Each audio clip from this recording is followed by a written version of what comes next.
Redditor 1. I've never forgotten the day my high school chemistry teacher, Mr. Delaney, shared his UFO story with our class. This man was the epitome of a straight-laced academic, always in pressed shirts, tie meticulously knotted, posture as upright as his moral code.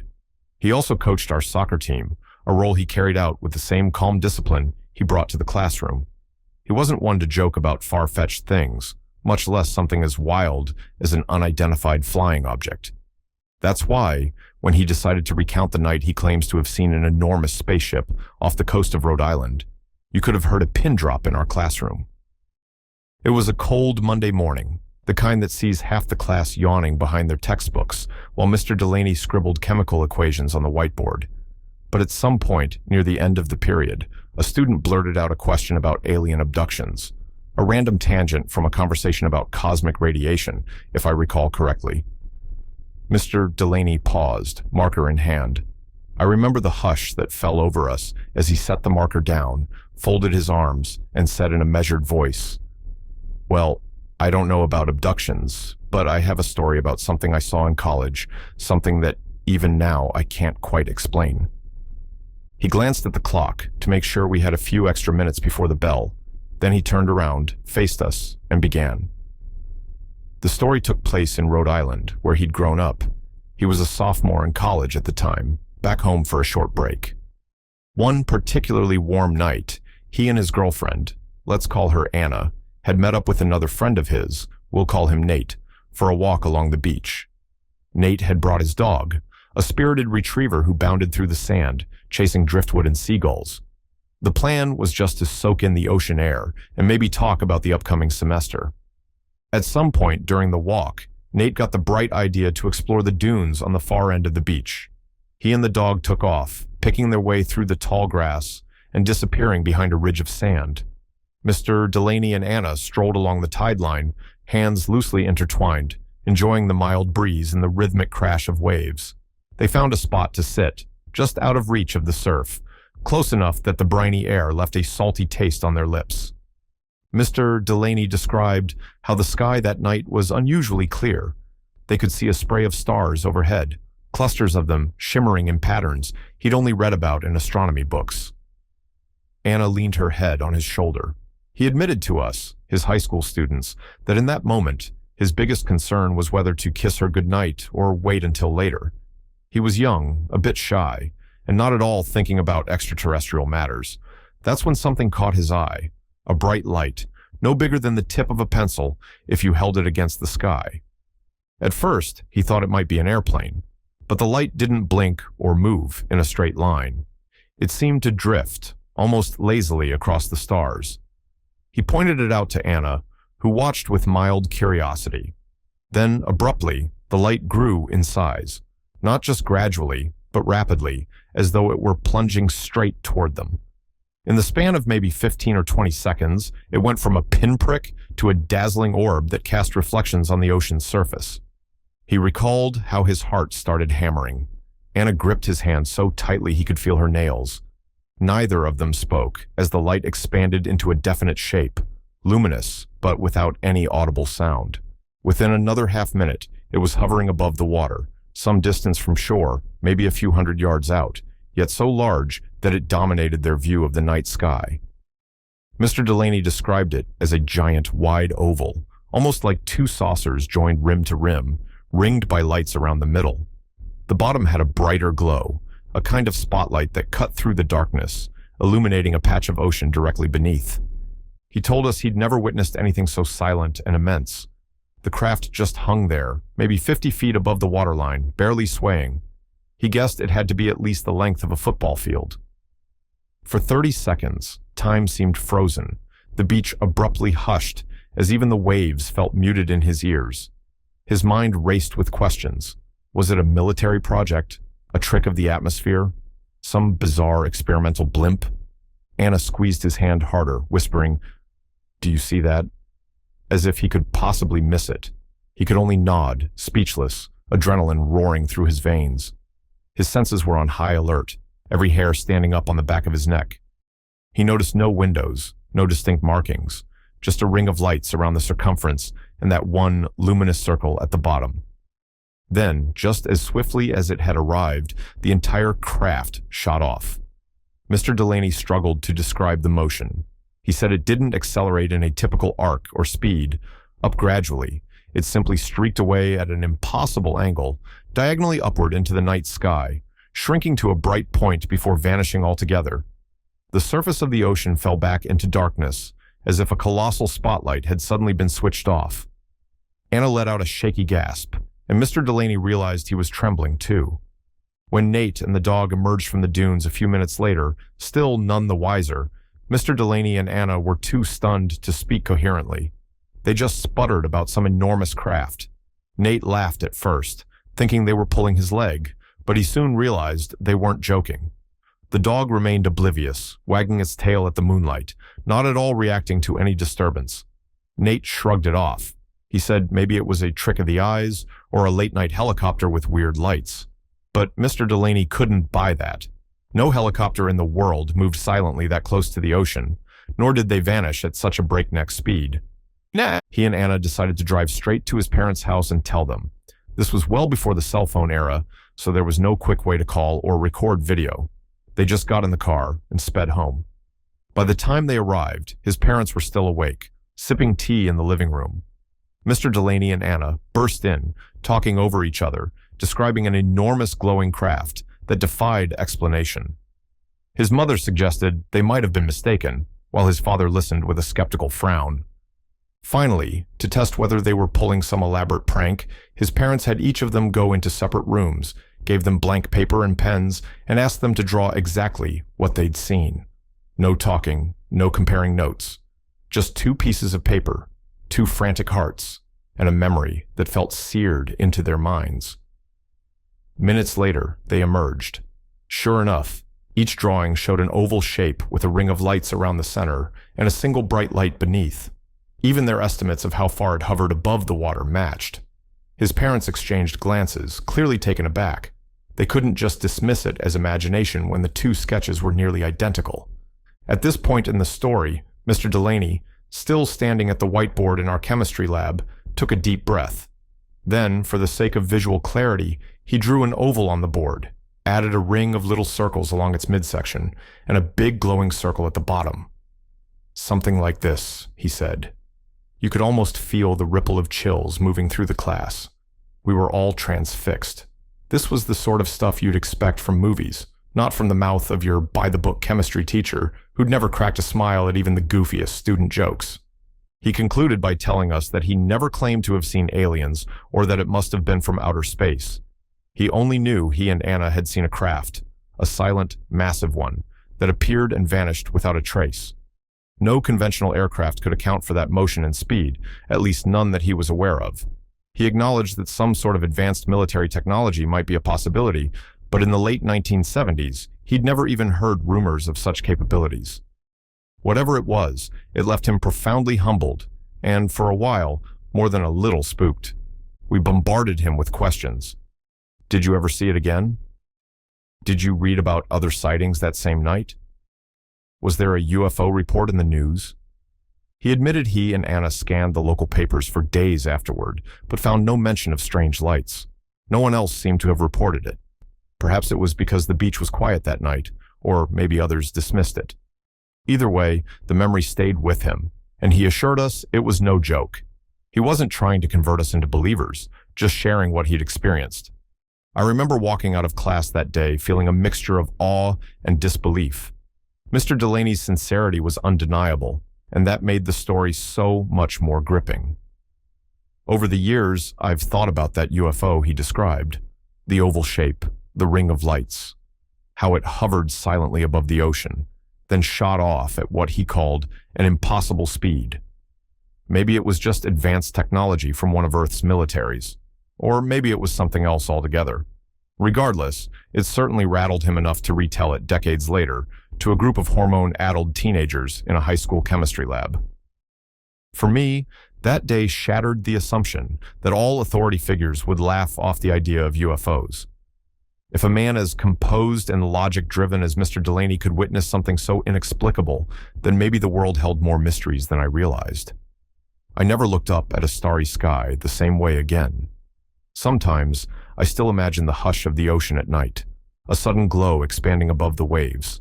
And I remember Mr. Delaney's quiet voice on that Monday morning, telling us that sometimes there really are things in the sky we can't explain. Redditor 2. I've never shared this story with anyone before, not friends, not family, not even an anonymous forum, yet it stayed with me like a stubborn phantom. Even remembering it now, my pulse starts to quicken, and I feel that prickle of dread along my spine. Sometimes I try to convince myself it was just a nightmare, but there's too much detail burned into my memory for it to be mere illusion. Late at night, when I can't sleep, I still think about that bizarre craft spinning in the sky and how it ripped me away from everything normal in my life for a few horrifying moments. It happened in winter years ago when I was living just across the Mexican border but attending school in Arizona. My house was on a dirt road in a dusty area with few streetlights, so the nights were usually darker than dark, with only the faint glow of distant towns or passing cars. That night, I'd been sitting at the kitchen table struggling to do some homework when I saw an intense flickering light through the window, red, white, and blue, like some kind of cartoonish LED display. Except these lights were impossibly bright, lighting up the walls of my house as if I had a spotlight mounted on the roof. Curiosity got the better of me. I set my notebook aside, opened the front door, and stepped out onto the porch. Right away, I noticed the wind biting at my cheeks. Even though it was winter, the cold didn't feel normal. It felt muted, like I was wearing invisible earplugs and a thick scarf over my nose. Yet my eyes were perfectly sharp. I could see every detail of the yard under those flickering hues.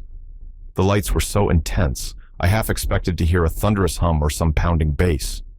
Instead, there was nothing but silence. Not the faintest rustle of wind, no bark from the neighbor's dog, nothing. I walked down the porch steps, drawn like a moth to the bright glow. A few hundred yards away, hovering low over the dirt road, was a large, saucer-shaped craft. The best way I can describe it is, it looked like it was spinning so fast, the edges seemed liquid, like a whirlpool about to suck itself into oblivion. Yet the vessel held a perfect, disc-like shape. A red, white, blue strobe emanated from it, bathing my house, the yard, the entire landscape in a psychedelic wash of colors. I remember blinking hard, trying to see if my eyes would adjust or if this was some optical illusion, but it stayed there, spinning silently and lighting up everything around me.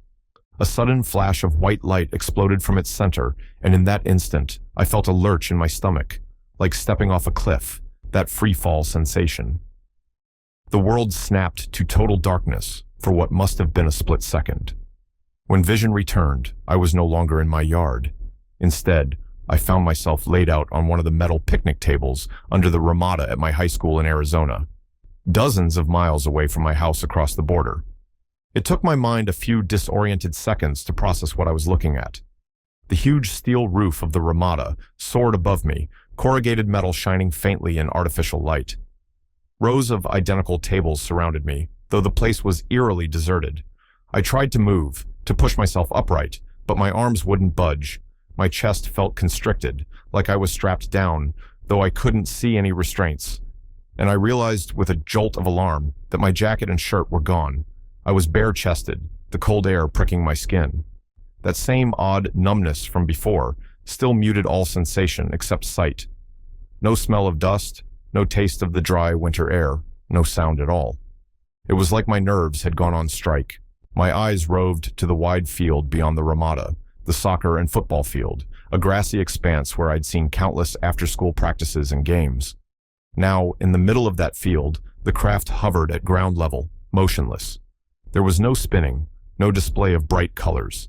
It just sat there like a lifeless chunk of metal. Without the lights flickering, I could make out the shape more distinctly. An unmistakable saucer, its underside dark and smooth, with a weird metallic sheen that blended into the night. Before I could even begin to gather my thoughts, shapes emerged from the darkness, crowding around my table. I still couldn't move, couldn't scream, but I was acutely aware of my own racing heartbeat. These beings, everyone calls them grays, but let me tell you, seeing them in front of you is nothing like the pop culture images. They were tall, at least a head taller than me, each with elongated limbs and those iconic, slanted black eyes that seemed to reflect the faintest bit of light. Their faces were smooth and pale, with no nose or mouth that I could discern, just tiny indentations where those features should have been. What struck me hardest was how their eyes were not just glossy black, but faintly reflective, like shards of midnight glass. They wore uniforms, each a different color, shimmering in a way I've never seen before or since. It was as though the fabric was woven with microscopic mirrors, catching even the tiniest bit of light and refracting it in odd angles.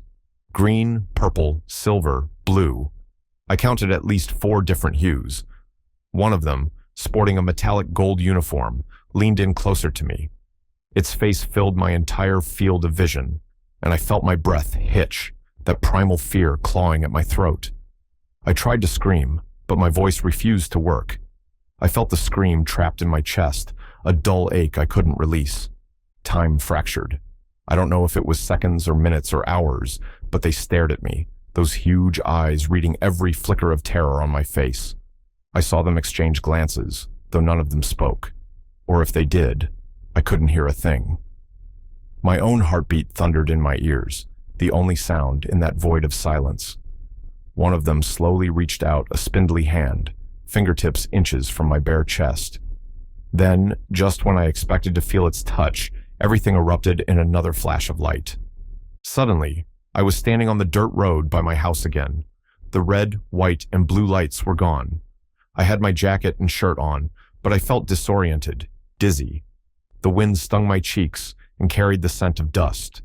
That's when I noticed I could hear once more, the faint rustle of dry brush in the breeze, the distant hum of an engine from some highway traffic. I collapsed to my knees in the dirt, heart pounding, mind reeling. My chest hurt, like I'd been hyperventilating. Tears welled up in my eyes, and I let them flow without resistance. There was nothing else I could do. After a few long moments, I forced myself to stand, shuffled back to my house, and crawled into bed. I didn't sleep much that night. Every time I closed my eyes, I'd see those tall, gray figures looming over me, silent and inscrutable. I never told my parents, never told my friends. A few times, I almost confided in someone, but the fear of being branded insane stopped me cold. Who'd believe that I was literally plucked out of my yard, whisked across an international border, and returned within, minutes? Hours. I couldn't fully explain it even to myself, but the memory was too vivid, too raw to be dismissed as mere fantasy. In the weeks that followed, I tried to go about my life normally, classes, homework, chores, yet I'd catch myself glancing at the sky every evening, half expecting to see that spinning craft again. Then I stumbled on a few online forums where people described encounters with implants. They'd mention a lump behind their ear or in their earlobe. That's when I recalled a dull ache in my left earlobe that had started a day or so after my experience. I felt around the area and noticed a small, bead-like protrusion, barely noticeable unless I pressed on it. It never hurt badly, but it was always there, like a little metal ball beneath the skin. My mind ran wild. Was it possible they'd implanted me with something? Did that night at the Ramada involve more tests or procedures that my memory refused to recall? I can't say I've dared to dig it out, even though the temptation is sometimes overwhelming. A part of me thinks maybe it's all in my head, that this story is the result of a psychological meltdown or an unremembered dream. But the sensation, the memory, the image of that disc sitting quietly in the middle of my high school field, surrounded by towering gray figures. It all lingers in excruciating detail. Nightmares revisit me sometimes. In them, I'm back on that metal table, my voice stolen, staring helplessly into those large, reflective eyes. To this day, I don't stand outside at night unless I absolutely have to, and if I do step onto the porch, I scan the horizon obsessively for any shimmer of red, white, and blue lights. Neighbors wonder why I seem jumpy, why I flinch when a stray helicopter roars overhead, or when a passing ambulance lights up a street. They can't know what I went through. Maybe I'll never be sure what truly happened. All I know is, I can't forget that terrifying sense of powerlessness, or how easily they lifted me from one place to another, across a national border, without a trace. So, that's it. That's the encounter that changed how I view the world. It might sound too outlandish to be real, but every fiber of my being insists it wasn't just a dream. Even now, sometimes, I press my fingers to my left earlobe and feel that tiny bump. It's like a silent reminder that there are forces, or beings, or phenomena beyond our everyday grasp. My only hope is that it never happens again, that whatever interest they had in me was fleeting, and they won't return to finish whatever they started. Because I still remember their eyes, and I'm not sure I could withstand another encounter with the emptiness I saw in them, the quiet, haunting stare of a species so unlike our own. Redditor 3. I've never really told anyone in depth about the night I saw that strange aircraft, or whatever it was, while out hunting with my father. It happened in early August 2013, at a time when the nights were still warm in Latvia, and the sky was clear enough that you could see a blanket of stars once you got away from city lights. My father and I had gone hunting in a wheat field near a small forested area, just one of those father-son outings to pass time until the official hunting season opened, when the entire hunting collective would gather. We'd been there for hours, mostly without incident. The night was uneventful, and I was starting to get bored. My father sat about 100 or 200 meters away from me, out of direct sight, but still within radio range if we needed each other. It was maybe a little after midnight, and despite the darkness, there was enough ambient light for me to see the stalks of wheat swaying gently in a low breeze. I remember shifting in my chair, fiddling with my hunting rifle, which was equipped with a scope and a green laser for spotting hogs. I was absent-mindedly checking my phone, hoping for a call from my father, giving me the signal to pack up. Since nothing was happening, I tilted my head back and began to stargaze. A few wispy clouds hung low, but the air above them was crystal clear, speckled with stars. That's when I noticed the light, at first no bigger than a regular star. It blinked, maybe pulsated. I assumed it was some plane, because, in this modern age, blinking lights in the sky usually mean aircraft. But I got curious because it wasn't blinking in the typical pattern I was used to seeing.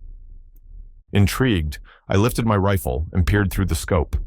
With the magnification, I could see that the light was moving, though not in a way that felt like a normal passenger jet. It seemed faster, or at least it appeared to cross more sky than a standard airliner would in the same amount of time. And that's when I realized another odd detail. I heard absolutely nothing. I'm used to hearing jets passing overhead or prop planes droning in the distance. Sound lags behind sight by a few seconds, but eventually it arrives. This time, the silent sky unnerved me. At this point, I began to notice some color. The craft had red and green lights, blinking in a pattern I couldn't place. It might have been some type of military plane or helicopter, but the angles and flashing didn't feel quite right. It also appeared to hover at points. At least, from my perspective, it seemed to hold position, then continue moving. That's when I decided to do something a bit reckless. My rifle had this green laser, which I usually use very sparingly. It's not exactly legal in all contexts, but it helps me get a better look at hogs without startling them too much. I figured, if I aim the laser at the clouds or near the craft, I might see some scattering or reflection that could help me judge its distance. So I narrowed the beam and tried to shine it up there. At first, nothing happened. I couldn't illuminate the object. Either it was too far away, or the beam dispersed too much. Then the craft began changing direction, coming straight toward me at the same speed it had before, entirely silent. My heartbeat slammed against my ribs. Whatever it was, it noticed my laser. I quickly crouched down, flipping the rifle's safety off just in case I needed to do something rash, though logically, firing at an unknown aircraft is beyond stupid. My hands were trembling so badly, I could barely keep the scope steady. As it approached, I could see more detail. The lights were much clearer. 2 green strobes, one near what looked like the tail section, another near a wingtip. I also caught sight of multiple red lights on the underside, pulsating, round, almost like glowing orbs arranged in a pattern. 3 or 4 were in the center, and each wing seemed to have one. The outline of the craft reminded me vaguely of an A-10 Warthog, if you squinted, because it had a sort of chunky shape, but the tail section wasn't quite right. I couldn't make out a signature twin-tail fin or any typical control surfaces. In fact, the hull was oddly featureless, as if the entire thing was made of one continuous piece of material. No visible windows either. Despite the lights, the craft's body remained a shadowy blur, like it didn't reflect ambient light in a normal way. The brightest glow came from its own red pulses, which made everything else look comparatively dark. I aimed my laser again, more in nervous habit than anything. This time, I could see the laser splash against the metal for a split second. That's how I realized it was definitely below the clouds. It was close enough for my laser to register on the hull, but still, I heard no engine roar, no rotor chop, nothing. By then, I was on the verge of panic. I flicked the safety off my rifle again, my finger brushing the trigger, though I knew it was a terrible idea to fire. The craft passed overhead in maybe 6 seconds. It felt both excruciatingly slow and blindingly fast. The entire time, I kept expecting a roar of jet engines or something. Silence. The only sound I was aware of was my own quickening breath. It was terrifying in a visceral way that I can't fully describe, like my nerves were screaming that this violated the normal laws of reality. Once it cleared my position, it continued forward, veering slightly to the right in a slow, arcing bank. I caught glimpses of it beyond the scope, big enough to remain visible even at some distance. A swirl of confusion seized me. How could an aircraft maneuver like this without any noise? Was it stealth technology? Some experimental drone? My father, stationed not far away, must have seen or heard something, yet he didn't call me on the radio. I briefly wondered if he'd frozen just like I had. I scrambled for my phone. The camera was garbage in low light, grainy 320x 240 resolution. I tried filming anyway, toggling the laser on and off in a desperate attempt to capture any detail. Every time, the screen showed just blackness, or maybe a faint streak of light. It was hopeless. Frustrated and trembling, I gave up on the camera and just watched. The craft eventually drifted out of sight, or perhaps it ascended into the clouds.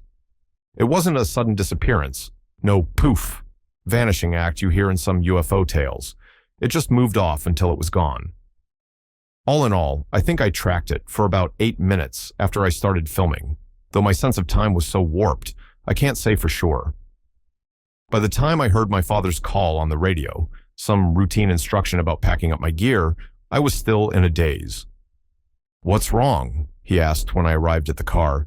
My hands were shaking so badly I had trouble stowing my rifle. I debated telling him, but the words died in my throat. I just shrugged, and he gave me a puzzled look. We drove home in silence. Later that night, I sat in bed, replaying the event in my head. Could it have been a helicopter with some advanced noise-dampening tech? A high-tech drone? A custom plane with bizarre lighting? But the shape, the utter lack of engine noise, and the way it reacted to my laser, those details didn't match anything I knew of. I even asked my father later if he saw anything strange in the sky. He said no, he'd been looking toward the forest, not the open fields. He heard nothing, so he assumed it was a quiet night. Over the years, I've thought about this encounter often. I've done my share of reading about experimental aircraft, drones, stealth jets, and yes, UFO lore. But nothing quite lines up with what I witnessed. I've seen military planes at air shows, including stealth fighters, and even those aren't fully silent or shaped like what I saw that night. The multiple red lights underneath, the green strobes, the faint A-10-like silhouette without proper tail fins. None of it fits a neat explanation.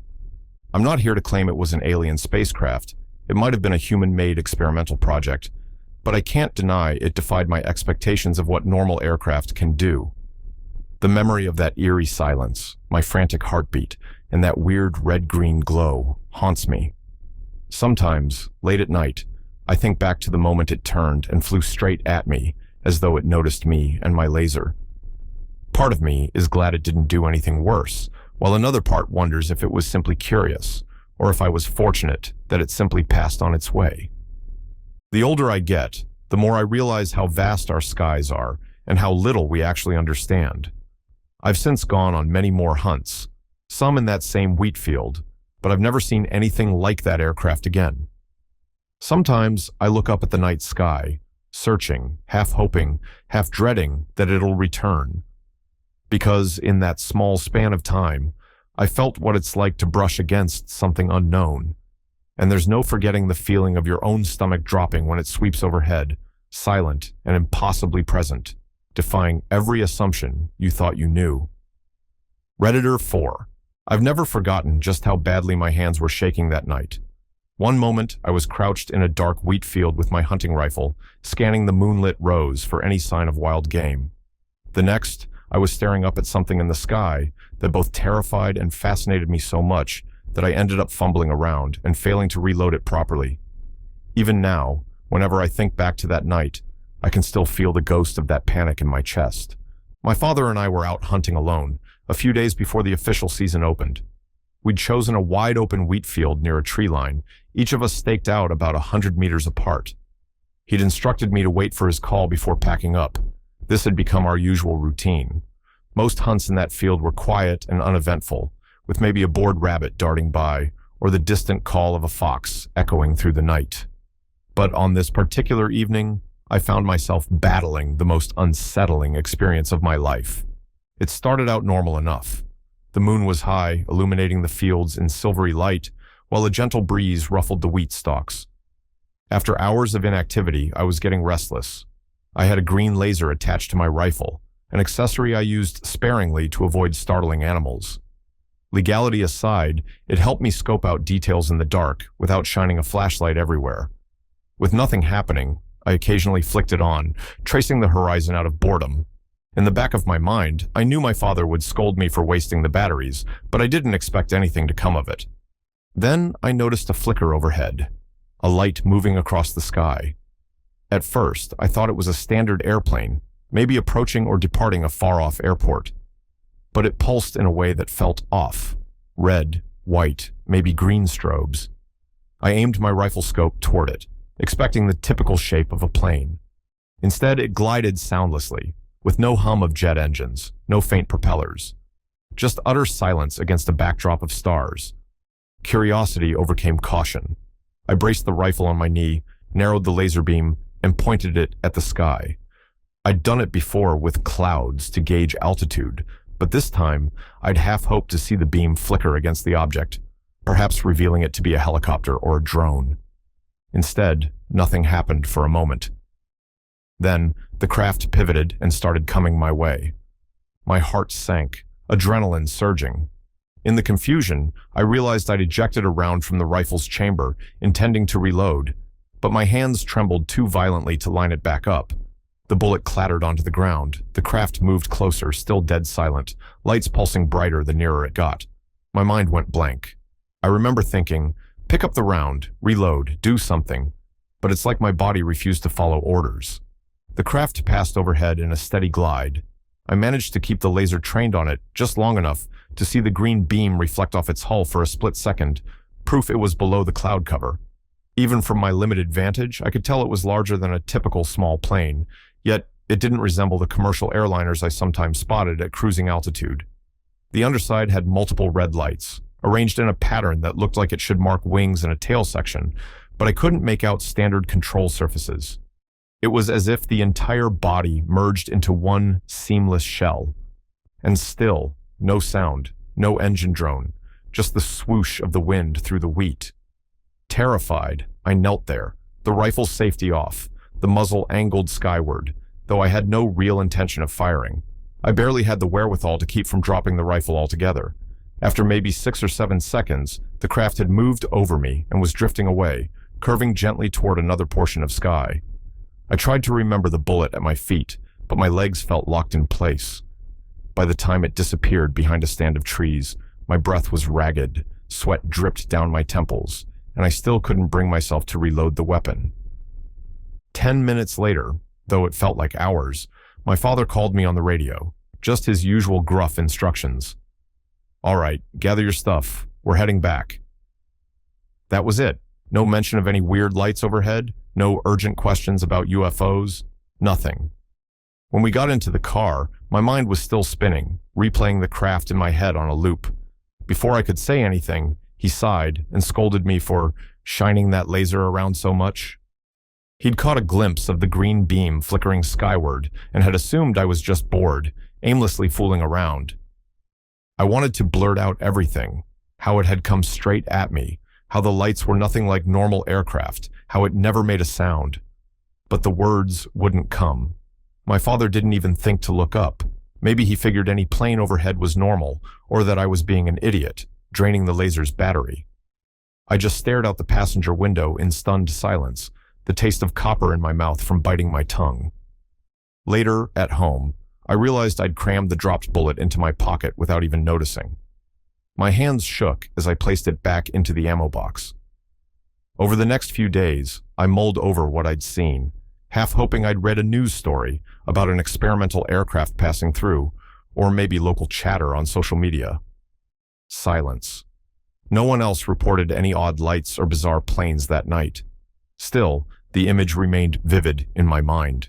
The huge craft, the red underside lights, that silent approach, and my laser's green streak dancing on its surface. A couple of hunts later, I saw two jets flying low in formation, probably fighter planes, making an unmistakable roar that rattled my ribcage. They seemed roughly the same size as the craft I'd seen, yet these jets were deafening. The difference was stark and made me question all over again what could fly over me so quietly. Some stealth prototype, a drone, something else entirely. I haven't found an answer. Even if someone suggested a plausible explanation, some silent chopper technology or a top-secret test flight, it wouldn't totally erase the anxiety I felt that night. That sense of the world flipping upside down, as if the rules of physics had been momentarily suspended in that lonely field. My father still doesn't know the whole story. I've never managed to tell him. He just thinks I wasted batteries. I guess it's easier that way. Every now and then, I'll catch myself gazing at the night sky, half expecting to see those silent lights again, wondering if next time I'll be able to keep my cool, or if I'll once again end up trembling so badly that a bullet slips through my fingers. Because some experiences rattle you so deeply, you can't entirely shake them off, even with a rifle in your hands. And that's the truth. The scariest part wasn't the craft itself. It was how utterly powerless I felt as it swept overhead, totally undeterred by my presence, vanishing without so much as a whisper into the night. Redditor 5. I was 12 years old, perched at the bow of an old boat as it rumbled through the dark waters of the Tangipahoa River in Louisiana. This part of the swamp felt like the middle of nowhere, with bald cypress trees jutting from the murky water and Spanish moss draping down like curtains. If you've ever watched shows like Axemen or Swamp People, you might have some idea of what it looks and feels like. Dark, humid, and alive, with nighttime sounds. The only way in or out of my family's camp was by boat, so my uncle, my cousin, and I had spent the weekend there, fishing and checking trot lines. It was late on a Sunday night when we headed back to the boat launch, a 2-hour ride upstream. My uncle was the kind of man who never really planned anything out. Of course, the boat's lights didn't work, so he'd been firing off flares to see where we were going. By the time we reached a narrower stretch of the river, we were out of the cartridge flares, and my uncle handed me one of those handheld road flares to wave around for light. I remember standing there, my arms aching, the flare spitting sparks, trying to keep its hot embers from burning my hand. My little cousin sat near my feet, trembling. She hated the dark, hated the noise, and most of all, hated my uncle's risky habit of lighting up the swamp this way. That's when I caught movement to my left, a pair of large, glowing orbs hovering just above the water, maybe 20 yards away. My heart gave a lurch. They were impossible to miss. 2 yellowish lights that glowed steadily, not bobbing like a lantern or boat light would. At first, I thought it might be someone else out on a pirogue, but these orbs didn't act like flashlights or any normal light source. Then, as if to confirm the weirdness, a third orb appeared off to the right, matching the other 2 in color and intensity. They just hung there, drifting in sync with our boat. My cousin started to cry, her voice wavering above the engine hum. My uncle barely acknowledged her, so intent on guiding us through the twisting channel. I tried to steady the flare, half terrified it might burn right down to my fingers, half terrified of these floating lights that made no sense. For about 10 long minutes, they stayed to our left and right, weaving among the cypress knees and reflecting on the water's dark surface.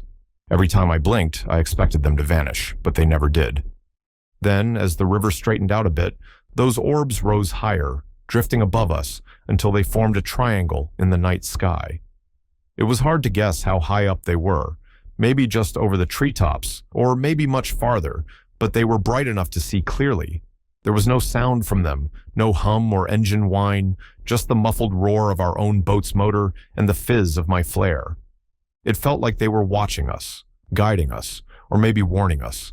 They stayed with us like that, 3 glowing points in a triangular pattern, gliding ahead whenever we turned, slowing when we slowed, never fading. My uncle said something like, "Don't pay it no mind," but I could hear the unease in his voice. I caught glimpses of his face by the flare's glow. He was pale under the brim of his cap. My cousin huddled closer to me, tears streaking her cheeks. I tried to act brave, but my heart was pounding so hard it felt like I could barely breathe. Finally, we neared the landing, a small rickety dock that led to a dirt parking lot, illuminated by one yellowish floodlight. The moment we pulled up, the orbs flickered, like someone dimming a lamp, and then they simply disappeared into the darkness. One instant, they were hovering overhead. The next, the sky was empty, and we were left in stunned silence, the only light coming from the dull glow of my almost spent flare. My uncle cut the engine, and for a long moment, none of us spoke. The night sounds of frogs and crickets rushed back in, almost painfully loud after the tension we'd been carrying. 18 years have passed, and I can still picture those silent orbs trailing us in the swamp. I rarely talk about it. Most people would chalk it up to a wild campfire tale or dismiss it as some fluke of swamp gas. But it was real to me, and I'll never forget that sense of awe and fear, standing on the bow with a burning flare, watching 3 glowing lights float above the river like curious specters. Sometimes, I wonder if they were harmless swamp phenomena, or something much stranger.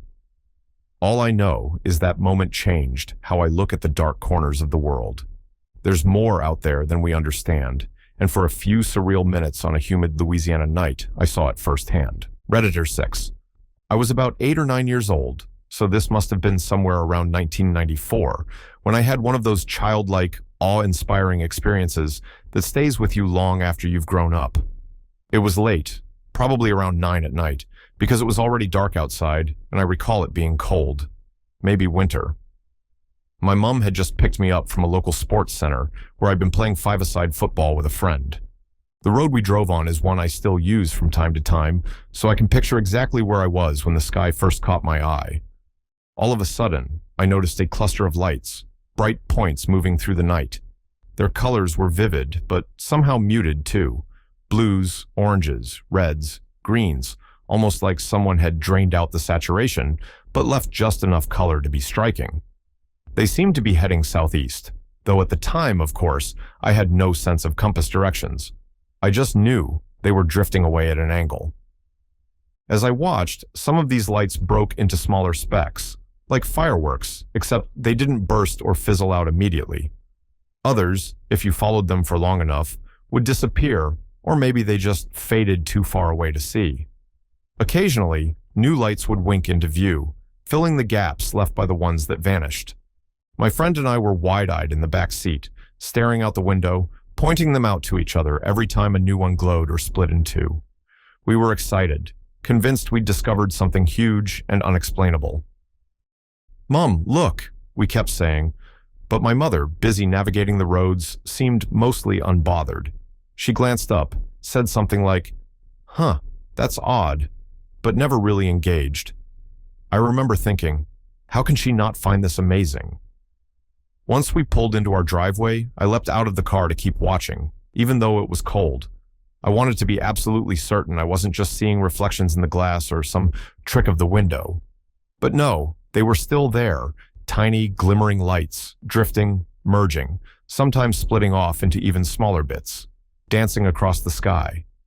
Now that I'm older, I suppose it might have been a meteor breaking apart in Earth's atmosphere, each fragment burning a different color based on whatever elements were in it. That's the logical explanation, yet the memory remains magical. I think about it whenever I'm out late and happen to see a shooting star or a strange flash across the sky. It reminds me that, even if we can figure out the science behind these sightings, there's still something wondrous about witnessing them firsthand. Years later, I got a different kind of light show.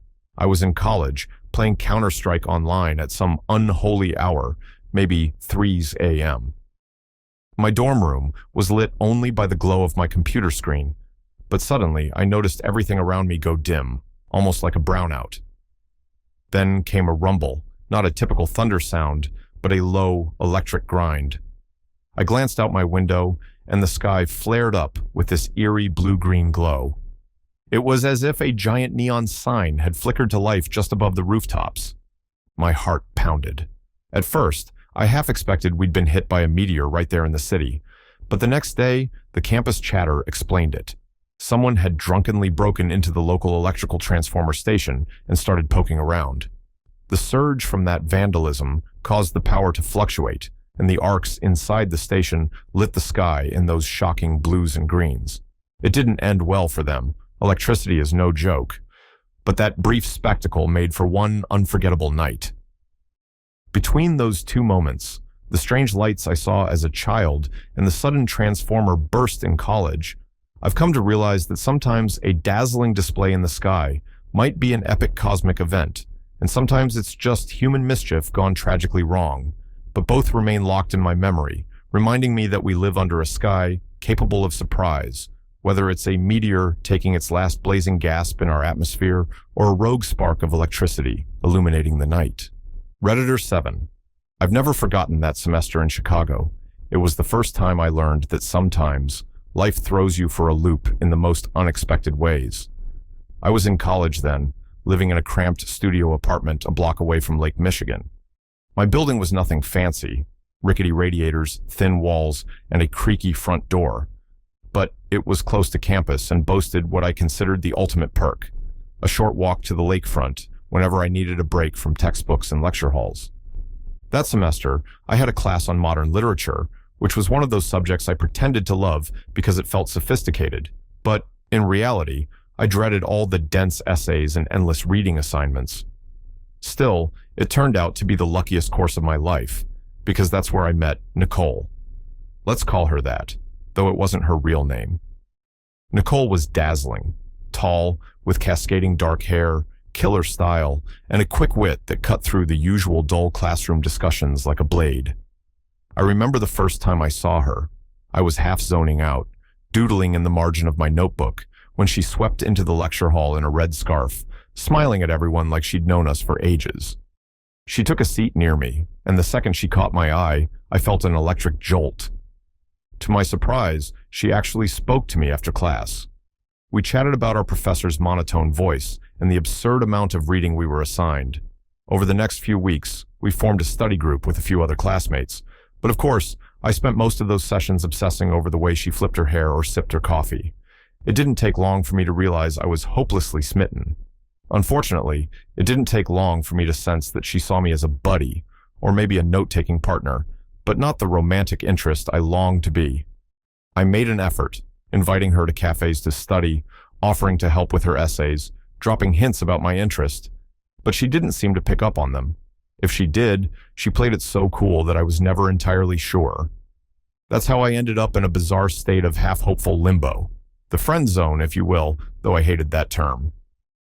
Then came the night I invited a small group from class over to my apartment to work on a project. It was supposed to be 4 of us, but last minute, everyone except Nicole canceled. She showed up on my doorstep alone, shrugging off the winter chill from her jacket and laughing about how the others had bailed.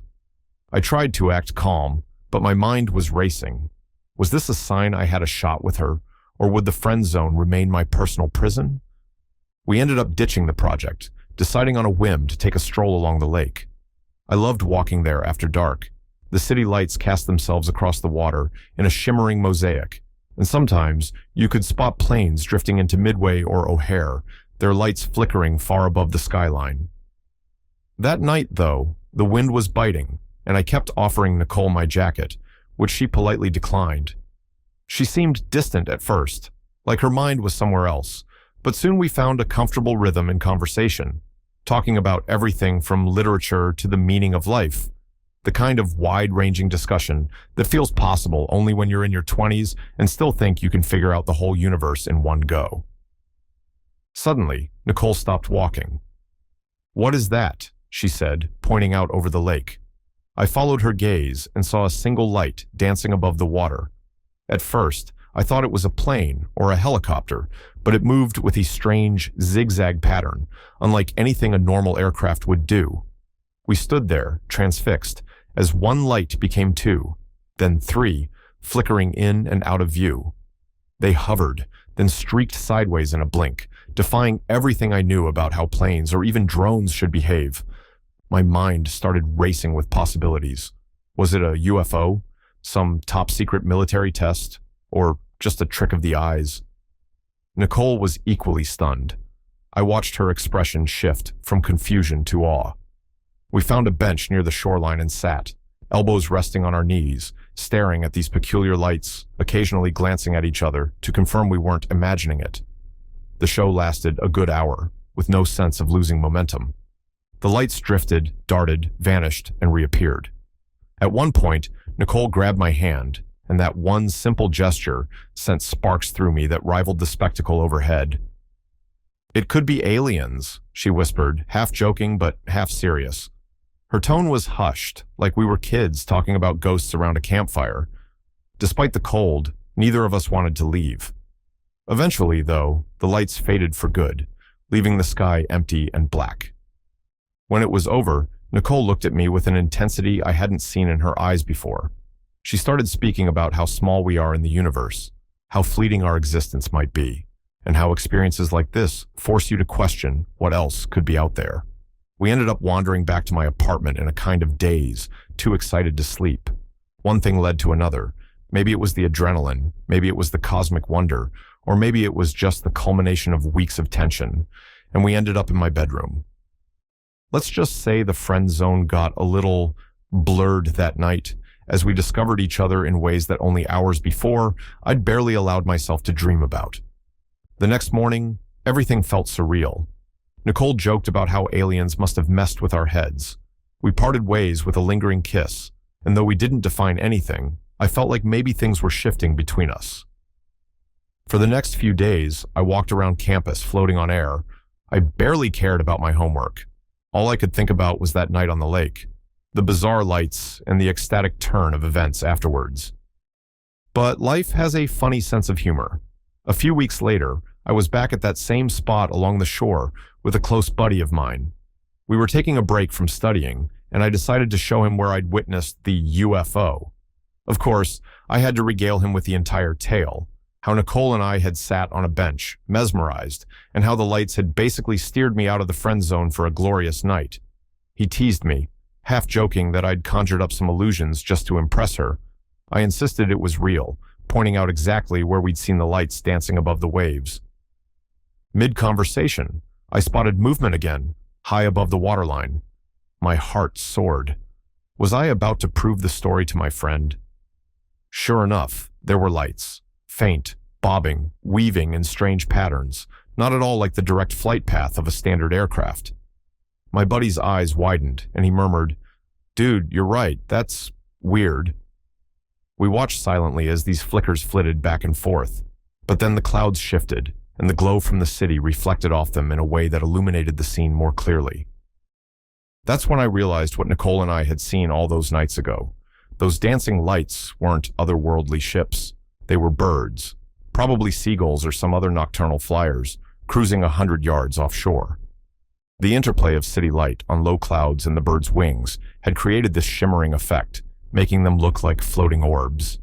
In the gloom, their movements seemed erratic, almost playful, which explained why they zipped around in those bizarre patterns. I stood there, part of me crushed. It felt like waking from a dream. For weeks, I had carried around the notion that I'd glimpsed something extraordinary. I'd even replayed it in my mind whenever I needed a little spark of excitement. And yet, in reality, it was just a trick of light and shadow. The UFO was no more than a flock of birds catching reflections in the night sky. I'm not going to lie, I was slightly disappointed. There's something thrilling about thinking you've brushed against the inexplicable. But at the same time, I could never regret that night, because it brought me closer to Nicole in a way no mere study session could. The memory of her hand gripping mine as we stared upward, our pulses quickening at the same moment, remains one of my fondest recollections of that entire year. Over time, Nicole and I drifted back into a more casual friendship. The spark we shared after the UFO sighting didn't blossom into a long-term romance. Real life got in the way.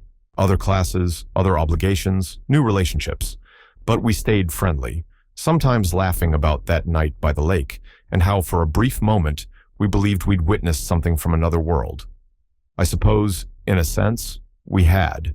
The world of our own hearts, shifting unpredictably, fueled by wonder and possibility. Looking back, I can see how one fleeting illusion changed things more than a host of real-life scenarios ever could. It taught me that sometimes, the moment you let yourself get carried away by the magic of life, whether it's a shooting star, a mistaken UFO sighting, or even just a gull's wing catching moonlight, you create the space for extraordinary connections.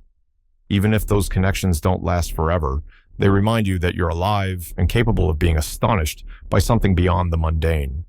And if that moment occasionally leads you from the friend zone to the bedroom, well, that's just a bonus courtesy of life's little illusions.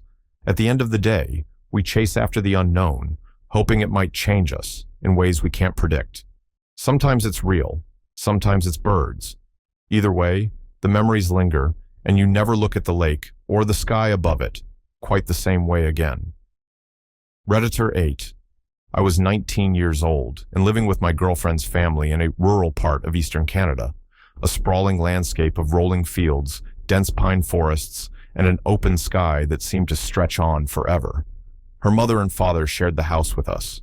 The dad worked nights, so it was usually just the three of us at home after sundown. One evening, my girlfriend went out with her friends, leaving me alone with her mom for the night.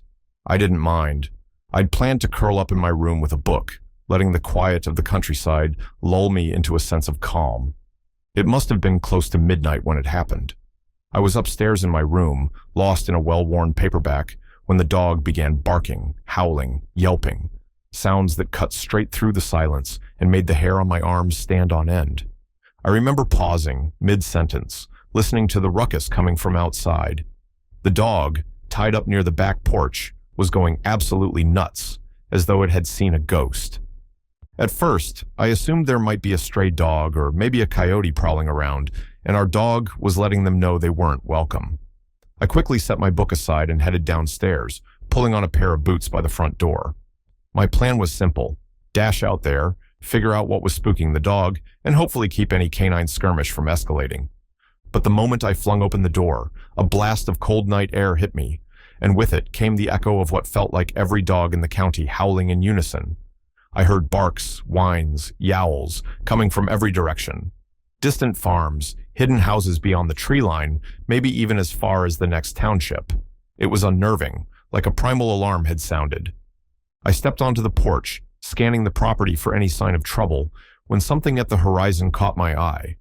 Hovering above the tall pines that edged the yard, probably half a mile, maybe even a mile away, floated an object I can only describe as looking like a disco ball. Round and reflective, but pulsing with a strange glow, it was about the size of a pencil eraser from my vantage point. My heart started pounding. The dog's collective frenzy grew louder, and I realized whatever this thing was, it had likely set them off. I stared, trying to make sense of it. Was it a helicopter? A drone? Some sort of weather balloon? But it made no noise at all. No rotors, no engine hum, just utter silence from that direction. The object drifted left and right, then up and down in small deliberate movements. It would hover in one spot for about 10 seconds, then vanish. A second or two later, it'd reappear some distance away, darting in an almost playful pattern. Each time it blinked out, I'd scan the tree line, breath caught in my throat, waiting to see where it would pop back up. My legs felt rooted to the porch, a mix of adrenaline and curiosity keeping me glued to that spot. At one point, I ducked my head inside the house. My girlfriend's mother had dozed off on the couch, arms crossed, breathing softly. I called her name once, just once, then hesitated. I was so worried I'd miss whatever this thing was doing if I left for even a second. She didn't stir, so I let her sleep, stepping back outside into that eerie chorus of barking dogs. The pattern repeated itself a handful of times. The object appeared, danced around for a few moments, and vanished. Then, without warning, it blinked out in a spot it had hovered in just moments before. This time, however, something else happened. Out of the corner of my eye, I saw a teardrop-shaped light shoot straight down from high above, like a brilliant bolt of lightning plunging from the top of the sky. It disappeared behind the trees in a matter of seconds, leaving a bright afterimage in my vision. The speed was incredible. I'd never seen anything move like that. I stood there, heart pounding, trying to make sense of it all. The dogs were still going wild, and my mind raced with questions. Had I really seen that? Could my eyes be playing tricks? I was on the verge of convincing myself I'd hallucinated when I heard voices echo from the road out front. There, in the dim glow of a distant street lamp, I spotted a couple standing beside their parked car, clearly staring in the same direction I'd been. Their faces were lit by the same moonlight that shone on me, and though I couldn't make out their words, I caught the tone of astonishment. They were pointing at the same stretch of sky where I'd witnessed the teardrop light vanish. Before I could gather the nerve to wave them over or run down to talk, they hopped back into their vehicle, headlights flicking on, and drove away. I stood there in my boots and jacket, alone with the howling dogs and my thoughts, realizing I'd had confirmation I wasn't imagining things. Two strangers had seen it too. Eventually, the cacophony of barking began to wind down, as though whatever presence had triggered it had finally gone. I just stood on that porch for a long time, scanning the sky for any further glimpse of the disco ball craft or that mysterious teardrop light. Nothing more appeared. There was just the rustle of the wind in the trees and a lingering sense of awe at how quiet the night now seemed. In the days that followed, I kept replaying those moments in my head. What had I really seen? Could it be some experimental aircraft? A drone? A trick of light? But the way it moved, the way it blinked out and reappeared, and especially how it triggered that wild canine uproar, none of it lined up with any normal explanation I could think of. I still have no photographic evidence, no radar tracking, no official report to back me up. All I have is the memory of that silent, glowing orb, bouncing along the treetops like a curious specter, then vanishing with a silent flash. And, of course, the knowledge that at least two other people, along with what felt like every dog in the region, had borne witness to something truly out of the ordinary. Maybe I'll never know what it was, but I do know that for those few minutes in rural eastern Canada, under a wide open sky dotted with stars, I witnessed something I can't easily explain, something that reminded me how vast and mysterious our world can be, and that alone is enough to make me hold on to the memory. Sometimes, the strangest experiences are the ones that stay with us the longest, proving that reality can be more unsettling and more wondrous than we ever expect, than we ever expect, than we ever expect, than we ever expect, than we ever expect, than we ever expect, than we ever expect.